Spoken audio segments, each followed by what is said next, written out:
ആകാശവാണി. നമസ്കാരം. പ്രാദേശിക വാർത്തകൾ വായിക്കുന്നത് ഹരിഷ്ണ.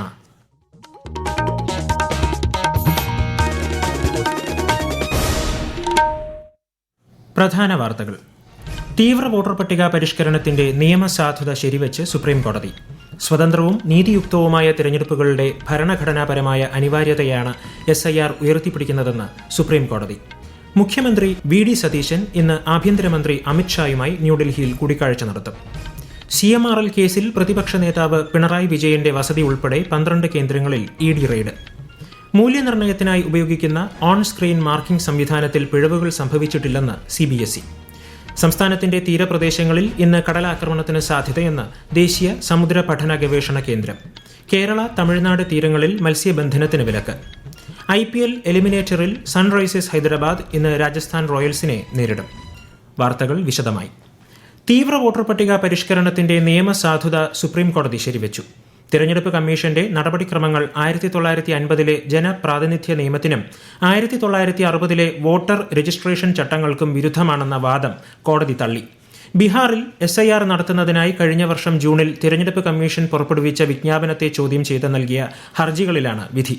ചീഫ് ജസ്റ്റിസ് സൂര്യകാന്തും ജസ്റ്റിസ് ജോയ് മല്യ ബാഗ്ചിയും ഉൾപ്പെട്ട ബെഞ്ചാണ് വിധി പ്രസ്താവിച്ചത്. സ്വതന്ത്രവും നീതിയുക്തവുമായ തിരഞ്ഞെടുപ്പുകളുടെ ഭരണഘടനാപരമായ അനിവാര്യതയാണ് SIR ഉയർത്തിപ്പിടിക്കുന്നതെന്ന് സുപ്രീം കോടതി നിരീക്ഷിച്ചു. മുഖ്യമന്ത്രി VD സതീശൻ ഇന്ന് ആഭ്യന്തരമന്ത്രി അമിത്ഷായുമായി ന്യൂഡൽഹിയിൽ കൂടിക്കാഴ്ച നടത്തും. ഇന്നലെ മുഖ്യമന്ത്രി പ്രധാനമന്ത്രി നരേന്ദ്രമോദിയുമായും ധനമന്ത്രി നിർമ്മല സീതാരാമനുമായും കൂടിക്കാഴ്ച നടത്തിയിരുന്നു. സംസ്ഥാനം നേരിടുന്ന സാമ്പത്തിക പ്രതിസന്ധിയെക്കുറിച്ച് പ്രധാനമന്ത്രിയെയും ധനമന്ത്രിയെയും ധരിപ്പിച്ച് മുഖ്യമന്ത്രി സംസ്ഥാനത്തിന്റെ വികസനത്തിന് കേന്ദ്ര സഹകരണം തേടി. ദേശീയപാത വികസനത്തിനായി ഭൂമി ഏറ്റെടുക്കുന്നതിന് നൽകിയ തുക കടമെടുപ്പ് പരിധിയിൽ നിന്ന് ഒഴിവാക്കണമെന്ന ആവശ്യവും ഉന്നയിച്ചു. 16ാം കേരള നിയമസഭയുടെ 1ാം സമ്മേളനത്തിലെ ഗവർണറുടെ നയപ്രഖ്യാപന പ്രസംഗം മറ്റന്നാൾ നടക്കും. ജൂൺ 1 മുതൽ 3 വരെ ഗവർണറുടെ നയപ്രഖ്യാപനത്തിന് നന്ദി രേഖപ്പെടുത്തുന്ന ഉപക്ഷേപത്തിനുമേലുള്ള ചർച്ചയുമുണ്ടാകും. മുൻ മുഖ്യമന്ത്രി പിണറായി വിജയന്റെ പിണറായിയിലെ വീട്ടിൽ ഉൾപ്പെടെ 12 കേന്ദ്രങ്ങളിൽ ED റെയ്ഡ്. CMRL എക്സാലോജി സാമ്പത്തിക ഇടപാട് കേസിലാണ് റെയ്ഡ്. തിരുവനന്തപുരം ബേക്കറി ജംഗ്ഷനിലെ വാടക വീട്ടിലും CMRL ഓഫീസിലും അടക്കമാണ് ED ഉദ്യോഗസ്ഥർ പരിശോധന നടത്തുന്നത്. കേസിൽ ED അന്വേഷണം തുടരാമെന്ന ഹൈക്കോടതി ഉത്തരവിന് പിന്നാലെയാണ് നടപടി. മുൻ മന്ത്രിയും ബേപ്പൂർ MLAയുമായ PA മുഹമ്മദ് റിയാസിന്റെ വീട്ടിലും ED പരിശോധന നടക്കുകയാണ്. ED റെയ്ഡിൽ CPIM പ്രതിഷേധിച്ചു. പ്രതിപക്ഷ നേതാവ് പിണറായി വിജയന്റെ വീട്ടിൽ ഉൾപ്പെടെയുള്ള ED റെയ്ഡുമായി ബന്ധപ്പെട്ട ഒരു വിവരവും കേരളത്തിലെ പോലീസിനോ ആഭ്യന്തര വകുപ്പിനോ ലഭിച്ചിട്ടില്ലെന്നും ED പോലീസ് സഹായം തേടിയിട്ടില്ലെന്നും ആഭ്യന്തരമന്ത്രി രമേശ് ചെന്നിത്തല മാധ്യമങ്ങളോട് പറഞ്ഞു. ഈ റെയ്ഡുമായി ബന്ധപ്പെട്ട ഒരു വിവരവും കേരളത്തിലെ പോലീസിനോ ആഭ്യന്തര വകുപ്പിനോ അറിയില്ല. നമ്മളെ ആരും അറിയിച്ചിട്ടുമില്ല. പോലീസ് സഹായം തേടിയിട്ടുമില്ല. അപ്പൊ നമുക്ക് അതിനെപ്പറ്റിയുള്ള ഒരു വിവരങ്ങളും അറിയാത്ത കാര്യമാണ്. കേരളത്തിലെ പോലീസിനോ ആഭ്യന്തര വകുപ്പിനോ ഇത് സംബന്ധിച്ച് ഒരു വിവരങ്ങളും കൈമാറിയിട്ട് ഞങ്ങൾക്ക് അറിയത്തുമില്ല എന്താ സംഭവം എന്നുള്ളത്. അതേസമയം ED റെയ്ഡ് CPIMനെയും ഇടതുപക്ഷത്തെയും തകർക്കാനുള്ള ഗൂഢാലോചനയുടെ ഭാഗമാണെന്നും ഇത് സമൂഹം തിരിച്ചറിയുമെന്നും CPIM നേതാക്കൾ പ്രതികരിച്ചു. റെയ്ഡിന് പിന്നിൽ രാഷ്ട്രീയ ഗൂഢലക്ഷ്യമെന്ന് CPM ദേശീയ ജനറൽ സെക്രട്ടറി MA ബേബി പറഞ്ഞു. കേരളത്തിലെ പ്രതിപക്ഷ നേതാവും മുൻ മുഖ്യമന്ത്രിയുമായ SR പിണറായിക്കുമെതിരായിട്ടുള്ള വളരെ ഹീനമായ ഒരു ആക്രമണമായിട്ടാണ് ഈ ED റെയ്ഡിനെ കാണേണ്ടത്. അന്വേഷണത്തിനോട് സഹകരിക്കുന്ന വീണ വിജയന്റെ നിലപാട് തള്ളിക്കളഞ്ഞുകൊണ്ട് രാഷ്ട്രീയമായ നിഗൂഢ ലക്ഷ്യങ്ങളോടുകൂടിയാണ് ഇപ്പോൾ ഈ ED റെയ്ഡ് ഇപ്പോൾ നടന്നുകൊണ്ടിരിക്കുന്നത്. വീണ നിയമപരമായി ഇതിൽ സ്വീകരിക്കുന്ന നടപടികളുമായിട്ട് മുന്നോട്ട് പോകും. ഉത്തരക്കടലാസുകളുടെ മൂല്യനിർണ്ണയത്തിനായി ഉപയോഗിക്കുന്ന ഓൺ സ്ക്രീൻ മാർക്കിംഗ് സംവിധാനത്തിൽ പിഴവുകൾ സംഭവിച്ചിട്ടില്ലെന്ന് CBSE.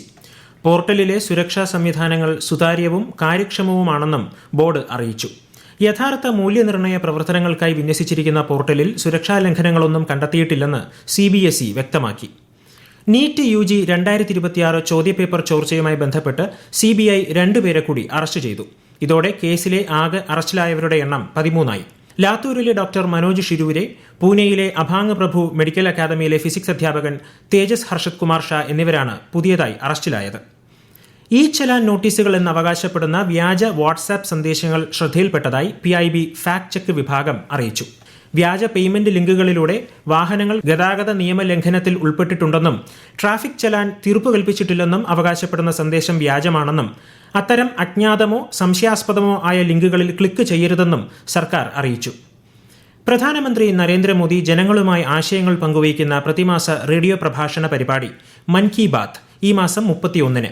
പരിപാടിയിലേക്കുള്ള ആശയങ്ങളും അഭിപ്രായങ്ങളും 1800-11-7800 എന്ന ടോൾ ഫ്രീ നമ്പറിലൂടെയോ നമോ ആപ്പിലൂടെയോ മൈ GOV ഓപ്പൺ ഫോറത്തിലൂടെയോ ഈ മാസം 29 വരെ സമർപ്പിക്കാം. ഈ വാർത്തകൾ ആകാശവാണിയിൽ നിന്ന്. ആകാശവാണി വാർത്തകളും വാർത്താ അധിഷ്ഠിത പരിപാടികളും All India Radio News Thiruvananthapuram YouTube ചാനലിലും All India Radio News Thiruvananthapuram Facebook പേജിലും AIR ന്യൂസ് _തിരുവനന്തപുരം ഇൻസ്റ്റഗ്രാം അക്കൌണ്ടിലും AIR ന്യൂസ് _TVM X ഹാൻഡിലും ലഭ്യമാണ്. സ്വതന്ത്ര ഇന്ത്യയുടെ പ്രഥമ പ്രധാനമന്ത്രി ജവഹർലാൽ നെഹ്റുവിന്റെ 62ാം ചരമവാർഷികം ഇന്ന്. 1964 മെയ് 27-നാണ് പണ്ഡിറ്റ് നെഹ്റു അന്തരിച്ചത്.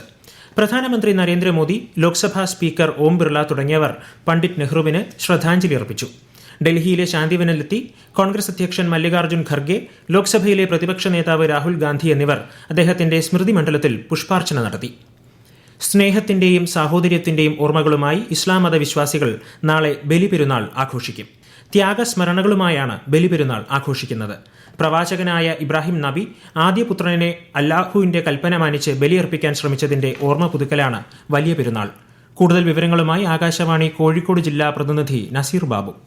ഇബ്രാഹിം നബിയുടെ ത്യാഗസ്മരണകൾ പുതുക്കി നാളെ ഇസ്ലാം മതവിശ്വാസികൾ ബലിപെരുന്നാൾ ആഘോഷിക്കുന്നു. രാവിലെ പുതുവസ്ത്രങ്ങൾ അണിഞ്ഞ് പള്ളികളിലും ഈദ്ഗാഹുകളും ഒത്തുകൂടും. പ്രതികൂല കാലാവസ്ഥ കാരണം കോഴിക്കോട് ബീച്ചിലെ സംയുക്ത ഈദ്ഗാഹ് ഇത്തവണയില്ല. പാളയം മൊഹീദ്ദീൻ പള്ളിയിൽ പെരുന്നാൾ നമസ്കാരത്തിന് ഡോക്ടർ ഹുസൈൻ മടവൂർ നേതൃത്വം നൽകും. നഗരഹൃദയമായ മിഠായി തെരുവിലും പെരുന്നാളിനെ വരവേൽക്കാനുള്ള തയ്യാറെടുപ്പിലാണ്. വസ്ത്രങ്ങൾ, ആഭരണങ്ങൾ, ചെരുപ്പുകൾ എന്നിങ്ങനെ വിവിധ ആവശ്യങ്ങൾക്കായി നിരവധി പേരാണ് നഗരത്തിലെത്തുന്നത്. ഗൾഫിൽ ഇന്ന് ബലിപെരുന്നാൾ. ഹജ്ജ് കർമ്മത്തിന്റെ 3ാം ദിനമായ ഇന്ന് ഹാജിമാർ മിനായിലെ ജംറകൾക്ക് നേരെയുള്ള ആദ്യ കല്ലേറ് കർമ്മം നിർവഹിച്ചു. ഏറ്റവും വലിയ ജംറയായ ജംറത്തുൽ അക്ബയിലാണ് ആദ്യ കല്ലേറ് കർമ്മം. ബലിയർപ്പണം നടത്തിയ ശേഷം മക്കയിലെത്തി ഖഅബ പ്രദക്ഷിണവും മുടിമുറിക്കലും നിർവഹിച്ച ശേഷം ഹിറാം വേഷം മാറി തീർത്ഥാടകർ പുതുവസ്ത്രമണിയും. രാജ്യത്ത് ഇതുവരെ എബോള കേസുകളൊന്നും റിപ്പോർട്ട് ചെയ്തിട്ടില്ലെന്നും ആശങ്കപ്പെടേണ്ടതില്ലെന്നും കേന്ദ്ര സർക്കാർ. ആഫ്രിക്കൻ രാജ്യങ്ങളിൽ എബോള വൈറസ് ബാധ റിപ്പോർട്ട് ചെയ്യപ്പെട്ട സാഹചര്യത്തിലാണ് കേന്ദ്ര സർക്കാർ ഇക്കാര്യം വ്യക്തമാക്കിയത്. സ്ഥിതിഗതികൾ ആരോഗ്യ മന്ത്രാലയം അതീവ ജാഗ്രതയോടെ നിരീക്ഷിച്ചു വരികയാണ്. ഒരു റിപ്പോർട്ട്. ബംഗളൂരുവിലെ എപ്പിഡമിക് ഡിസീസസ് ആശുപത്രിയിൽ എബോള സംശയത്തെ തുടർന്ന് നിരീക്ഷണത്തിലായിരുന്ന ഒരാളുടെ പരിശോധനാ ഫലം നെഗറ്റീവായതായി അധികൃതർ അറിയിച്ചു. ലോകാരോഗ്യ സംഘടനയുടെ മാർഗനിർദ്ദേശങ്ങൾക്കനുസൃതമായി ആവശ്യമായ എല്ലാ പൊതുജനാരോഗ്യ നടപടികളും സംസ്ഥാന സർക്കാരുകളുമായി ഏകോപിപ്പിച്ച് നടപ്പിലാക്കുന്നുണ്ടെന്നും രാജ്യത്ത് കർശനമായ പരിശോധനയും നിരീക്ഷണവും തുടരുന്നുണ്ടെന്നും ആരോഗ്യ മന്ത്രാലയം അറിയിച്ചു. അതേസമയം ജനങ്ങൾ പരിഭ്രാന്തരാക്കേണ്ടതില്ലെന്നും വ്യാജ വാർത്തകൾ പ്രചരിപ്പിക്കരുതെന്നും കൃത്യമായ വിവരങ്ങൾക്കായി ഔദ്യോഗിക സ്രോതസ്സുകളെ മാത്രം ആശ്രയിക്കണമെന്നും സർക്കാർ നിർദ്ദേശിച്ചു. News desk Akashvani. കേരളത്തിൽ തെക്കു പടിഞ്ഞാറൻ കാലവർഷം 1-2 ദിവസം കൂടി വൈകാൻ സാധ്യത. അതേസമയം കള്ളക്കടൽ പ്രതിഭാസത്തിന്റെ ഭാഗമായി സംസ്ഥാനത്തിന്റെ തീരപ്രദേശങ്ങളിൽ പലയിടത്തും ഇന്ന് കടലാക്രമണത്തിന് സാധ്യതയുണ്ടെന്ന് ദേശീയ സമുദ്ര പഠന ഗവേഷണ കേന്ദ്രം അറിയിച്ചു. തമിഴ്നാട്, കന്യാകുമാരി, ശ്രീലങ്കൻ തീരങ്ങളിലും ഗൾഫ് ഓഫ് മാന്നാർ, ബംഗാൾ ഉൾക്കടൽ മേഖലകളിലും ശക്തമായ കാറ്റിനും മോശം കാലാവസ്ഥയ്ക്കും സാധ്യതയുള്ളതിനാൽ മത്സ്യബന്ധനത്തിന് വിലക്കേർപ്പെടുത്തി. IPL എലിമിനേറ്ററിൽ സൺറൈസേഴ്സ് ഹൈദരാബാദ് ഇന്ന് രാജസ്ഥാൻ റോയൽസിനെ നേരിടും. ന്യൂ ചണ്ഡീഗഡിൽ വൈകിട്ട് 7:30-ക്കാണ് മത്സരം. ജയിക്കുന്നവർ 2ാം ക്വാളിഫയറിൽ ഗുജറാത്ത് ടൈറ്റൻസിനെ നേരിടും. IPL 1ാം ക്വാളിഫയറിൽ ഗുജറാത്ത് ടൈറ്റൻസിനെ 92 റൺസിന് പരാജയപ്പെടുത്തി റോയൽ ചലഞ്ചേഴ്സ് ബംഗളൂരു ഫൈനലിൽ പ്രവേശിച്ചിരുന്നു. വിനോദസഞ്ചാര സാധ്യതകൾ പരമാവധി പ്രയോജനപ്പെടുത്തി മുഖ്യ വിനോദസഞ്ചാര കേന്ദ്രമാക്കി കൊല്ലത്തെ മാറ്റാനുള്ള പ്രവർത്തനങ്ങൾക്കാണ് സർക്കാർ മുൻഗണന നൽകുന്നതെന്ന് ടൂറിസം മന്ത്രി PC വിഷ്ണുനാഥ് കൊല്ലത്ത് ദൂരദർശൻ വാർത്തകൾക്ക് നൽകിയ പ്രത്യേക അഭിമുഖത്തിലാണ് അദ്ദേഹം ഇക്കാര്യം വ്യക്തമാക്കിയത്. പ്രധാന വാർത്തകൾ വീണ്ടും. തീവ്ര വോട്ടർ പട്ടിക പരിഷ്കരണത്തിന്റെ നിയമസാധുത ശരിവെച്ച് സുപ്രീം കോടതി. സ്വതന്ത്രവും നീതിയുക്തവുമായ തിരഞ്ഞെടുപ്പുകളുടെ ഭരണഘടനാപരമായ അനിവാര്യതയാണ് SIR ഉയർത്തിപ്പിടിക്കുന്നതെന്ന് സുപ്രീം കോടതി. മുഖ്യമന്ത്രി VD സതീശൻ ഇന്ന് ആഭ്യന്തരമന്ത്രി അമിത്ഷായുമായി ന്യൂഡൽഹിയിൽ കൂടിക്കാഴ്ച നടത്തും. CMRL കേസിൽ പ്രതിപക്ഷ നേതാവ് പിണറായി വിജയന്റെ വസതി ഉൾപ്പെടെ 12 കേന്ദ്രങ്ങളിൽ ED റെയ്ഡ് പുരോഗമിക്കുന്നു. മൂല്യനിർണ്ണയത്തിനായി ഉപയോഗിക്കുന്ന ഓൺ സ്ക്രീൻ മാർക്കിംഗ് സംവിധാനത്തിൽ പിഴവുകൾ സംഭവിച്ചിട്ടില്ലെന്ന് CBSE. സംസ്ഥാനത്തിന്റെ തീരപ്രദേശങ്ങളിൽ ഇന്ന് കടലാക്രമണത്തിന് സാധ്യതയെന്ന് ദേശീയ സമുദ്ര പഠന ഗവേഷണ കേന്ദ്രം. കേരള, തമിഴ്നാട് തീരങ്ങളിൽ മത്സ്യബന്ധനത്തിന് വിലക്ക്. IPL എലിമിനേറ്ററിൽ സൺറൈസേഴ്സ് ഹൈദരാബാദ് ഇന്ന് രാജസ്ഥാൻ റോയൽസിനെ നേരിടും.